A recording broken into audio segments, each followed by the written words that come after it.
Em nome do Pai, do Filho e do Espírito Santo. Amém. Vinde, Espírito Santo, vinde por meio da poderosa intercessão do Imaculado Coração de Maria, vossa amadíssima esposa.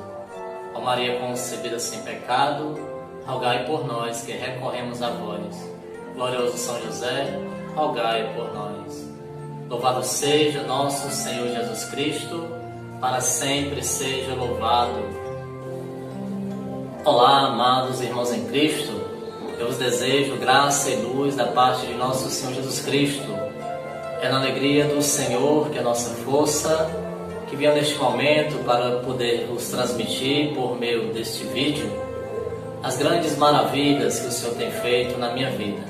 Então, para que vocês possam compreender um pouco melhor, vou tentar fazer aqui um breve histórico, resumo da minha vida para poder facilitar o entendimento. Amados, eu me chamo Emerson, tenho 40 anos de idade, sou casado, pai de 3 filhos, sendo um destes adotivo e muito amado. E o outro que está por vir já está no seu 3º mês gestacional. Graças a Deus. Então, meus queridos, eu me considero assim uma pessoa tímida. Desde a infância, da minha adolescência, eu era bem mais inibido, né? E, como nós bem sabemos, um jovem muito que sem experiência tenta querer quebrar o gelo por meios de gatilhos, por meio de escapes que vai surgindo e vai pegando o que tiver sendo manifestado com certa facilidade. E na minha vida não foi tão diferente assim, né? Eu, como sempre, uma pessoa de caminhada, sempre participei de grupo de jovens aqui da minha paróquia, da nossa região.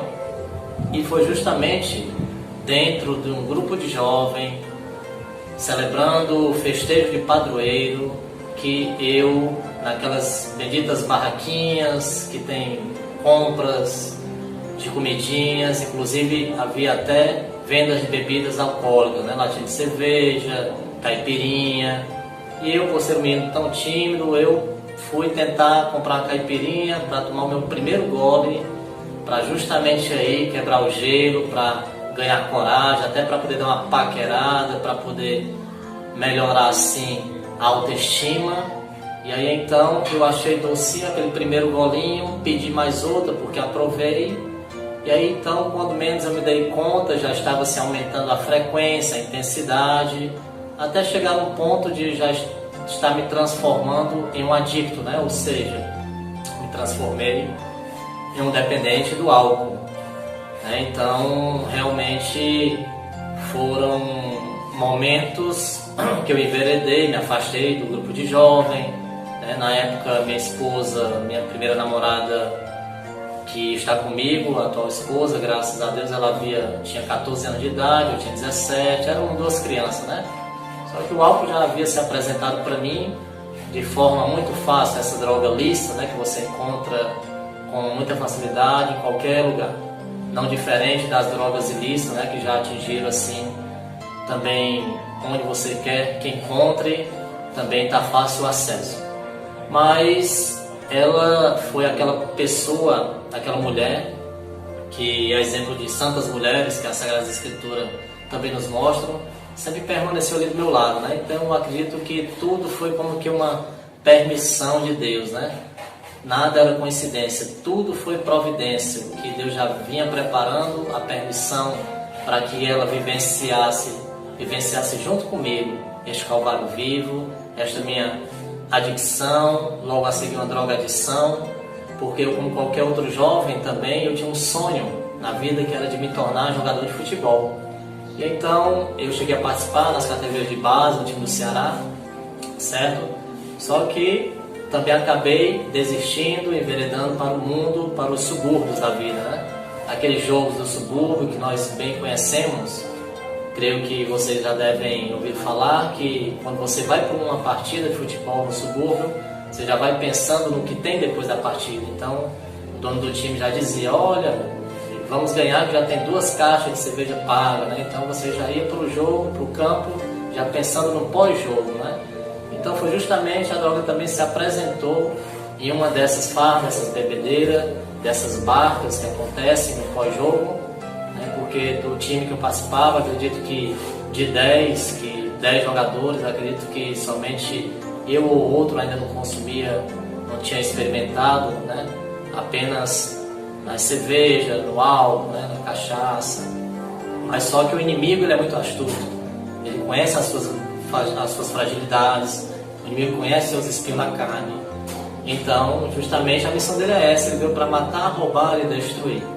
E comigo não foi diferente, eu fui tentado, acabei que experimentando pela primeira vez, me senti assim um super-homem, porque muitos diziam realmente só essa questão da vantagem da droga, né, que você não iria sentir nada, você iria passar a noite bebendo, não iria se embriagar. Eu acabei que aceitando e provei e fiz uso da cocaína, e foi quando, durante o decorrer de um certo tempo, eu passei a perceber que tudo que eu vinha fazendo na minha vida, nada dava certo. Tudo dava errado, vivia quebrando a cara, já estava começando a perder a confiança dos meus pais, né? Então, levando aqueles benditos nomes de irresponsável, né? De papudinho e por aí vai, né? Esses que vocês conhecem muito bem. E quando chegou nesta fase, a família chegou, deu um breca e falou e disse, né? Olha, Emerson, agora não tem mais como, né? Agora você já chegou no fim da picada. Quando era só a bebedeira, só as farras, até que a gente tolerava. Mas agora partiu para droga, agora não tem mais como, né? Então foi aí que eu perdi o chão, né? Porque a minha família é o meu suporte, eram os meus pilares, né? Então quando eu percebi que já estava tudo indo por água abaixo, eu estava descendo a ladeira realmente, foi então quando eu pedi forças a Deus, meu Senhor, não quero mais continuar nessa vida, tira-me daqui. Então a família me propôs, fez uma reunião comigo e até fez com que eu pudesse chegar até a esta terra santa, a este pedacinho do céu, a este solo sagrado chamado a Promoção Humana, Projeto Volta Israel, Comunidade Shalom, da casa Renata Couros. Então foi justamente quando eu dei meu sim para poder fazer essa experiência, né? Tive uma grande resistência, né? Sempre dizia para mim, na hora que eu quisesse parar, eu parava, mas nós muito bem sabemos que não é bem assim, né? Hoje eu sei que sim, que para este mal nós não podemos dar trégua, mas então eu tive essa oportunidade, né? Como eu havia dizendo, minha esposa desde 14 anos que eu a conheci, ela foi uma permissão de Deus, ela poder ter vivenciado todo este Calvário vivo, né? E assim foi até uma prova viva, fez com que eu pudesse comprovar que verdadeiramente ela seria aquela mulher escolhida por Deus a dedo para poder ser a minha metade da laranja, né? Porque nós bem sabemos que as santas mulheres nas Sagradas Escrituras, né? Exemplo de Maria, Nossa Senhora, não foram simplesmente pacientes, né? Exemplo de Jó, né? Muitas vezes nós nos enganamos achando que ele é considerado uma referência como pai da paciência. Não somente isso, também, mas não somente só, né? Eles foram muito mais do que pacientes, eles foram perseverantes, porque perseveraram até o fim. Enquanto o mundo apontava, olha, esse aí não tem mais jeito, né? Larga ele, né? Tu é uma pessoa nova, né? Ele não quer nada contigo, né? Tu tem futuro, né? Então ela sempre acreditou, ela sempre perseverou, e não é diferente, é prova viva dessa que ela esteve desde o início me apoiando para que eu pudesse ingressar na comunidade terapêutica para poder fazer essa terapia. Então passei um período na casa Renata Couros, foi lá que eu tive o meu reencontro com Cristo ressuscitado, por meio da Santa Palavra, resgatando assim a ferramenta da minha oração diária, do Santo Terço, essa grande oração mariana, né? Nós muito bem sabemos que a simples Ave Maria, essa oração do simples, do humilde, e que o inimigo corre a léguas, né? Quem profere uma simples Ave Maria. Foi lá que eu tive realmente a oportunidade de me confessar novamente, para poder me aproximar menos indigno da fila da comunhão, né? Aí participando da santa celebração da palavra, da Eucaristia diária, Santo Terço. Tive a oportunidade de fazer minha consagração à Nossa Senhora também, uma experiência muito forte, né? No seminário de vida do Espírito Santo. Então era bênção sobre bênçãos, né? Neste pedacinho do céu, através desses grandes vasos, destes grandes instrumentos de Deus que estão aí passeando nesta terra santa chamada Casa Renata Couros.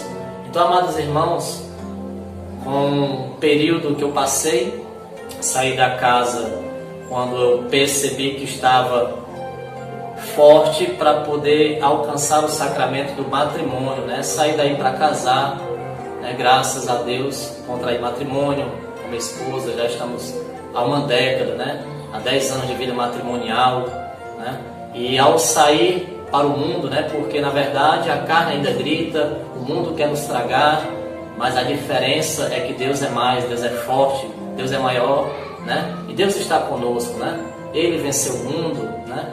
Então Ele nos argumentou, Ele nos advertiu que no mundo nós encontraremos aflições, mas coragem e ânimo, porque Ele venceu o mundo, né? Então venham toda essa graça que foi bebida da minha pessoa, por toda essa experiência gratuita e pessoal, este dom gratuito que Deus me adquiriu no projeto Volta a Israel. Então eu apenas pratiquei aqui fora, né? Estou vivenciando, né, um dia de cada vez, na pedagogia do Pai Nosso, em que Ele nos promete o pão nosso de cada dia, nos dá hoje, né? Ele não nos promete daqui a um mês, nós não pedimos o pão para daqui a um ano, é o pão para cada dia mesmo. Então venham matando esse leão a cada dia, venham superando, crescendo espiritualmente, estando aberto para que Deus possa agir em mim, porque eu reconheço a minha pequenez, a minha fraqueza. É o que eu peço a cada instante para que nossa mãezinha querida, nós não somos órfãos, temos uma mãezinha que nos acolhe, que nos ampara, que nos assiste, que intercede por cada um de nós. E uma das coisas que eu sempre peço em minhas orações pessoais é que ela não me deixe sozinho um minuto sequer, porque senão, se nós olharmos para um lado, olharmos para o outro, é batata, é queda. Nós caminhamos meio que numa ladeira, né? Então, se nós não puxarmos o freio de mão, nós descemos a ladeira abaixo. Então, lembro agora, recordo vendo muito forte a passagem da parábola do filho pródigo, né? Esta parábola que eu me identifico bastante, né? Aquilo que nós tínhamos tudo, éramos felizes, tínhamos tudo em nossa volta no seio da família, mas não nos damos conta, né?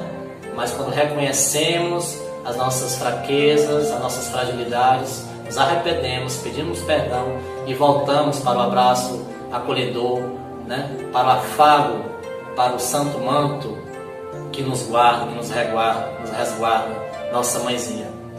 Então eu sempre gosto de também fazer um comparativo com este exemplo de um garoto quando está soltando a raia, né? O garoto quando está soltando a raia, ele está escarreando a linha, quando ele percebe que a raia já está indo distante demais, não está dando mais para que ele possa visualizar com o seu olhar, então ele dá aquela puxada na linha para que ela possa retornar ao alcance da sua vista, né?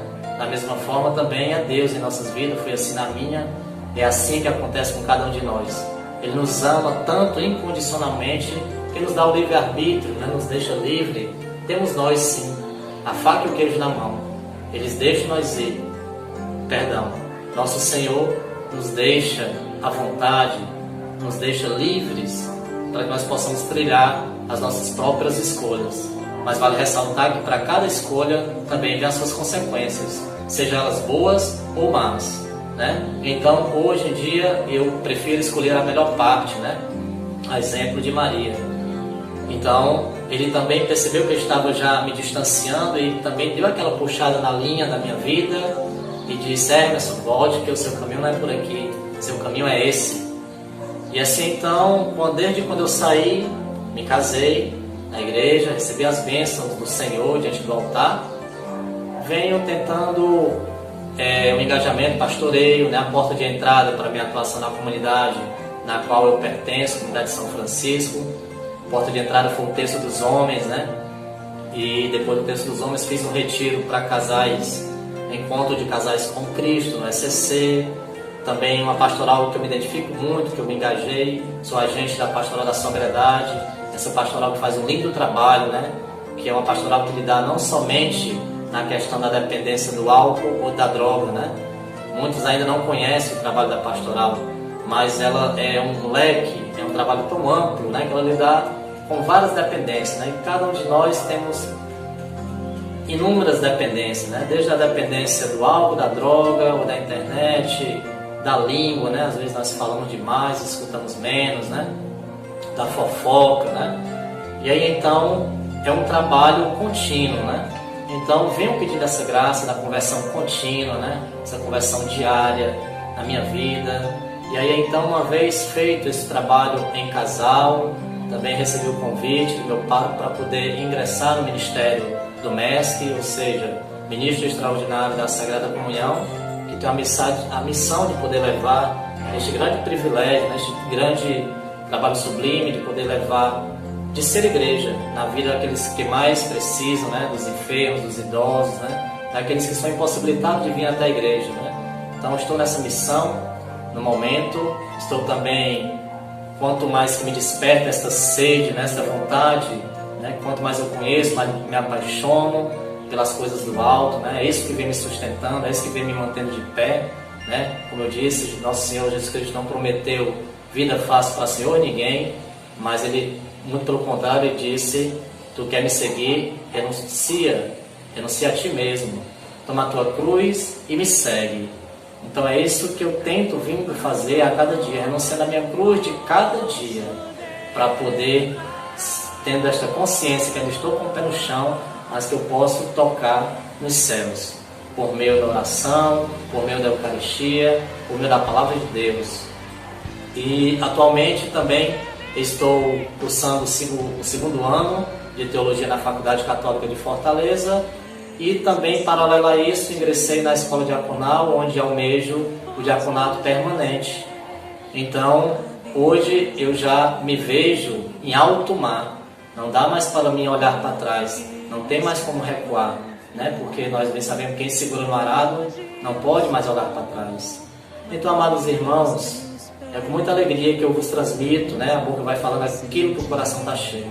Então está cheio de fé, de esperança, que essa esperança possa ser contagiada no coração de cada um que aqui, que me escuta por meio desta mensagem, e podem contar com a minha amizade, com a minha torcida, sobretudo com as minhas orações. Vocês desde já estão presentes em minhas orações pessoais, porque nós sabemos que a luta continua. Vocês estão aí, tomem posse, se apropriem da graça de Deus neste solo sagrado, nesta terra santa, chamada Projeto Volta Israel, comunidade Shalom da Casa Renata Couros.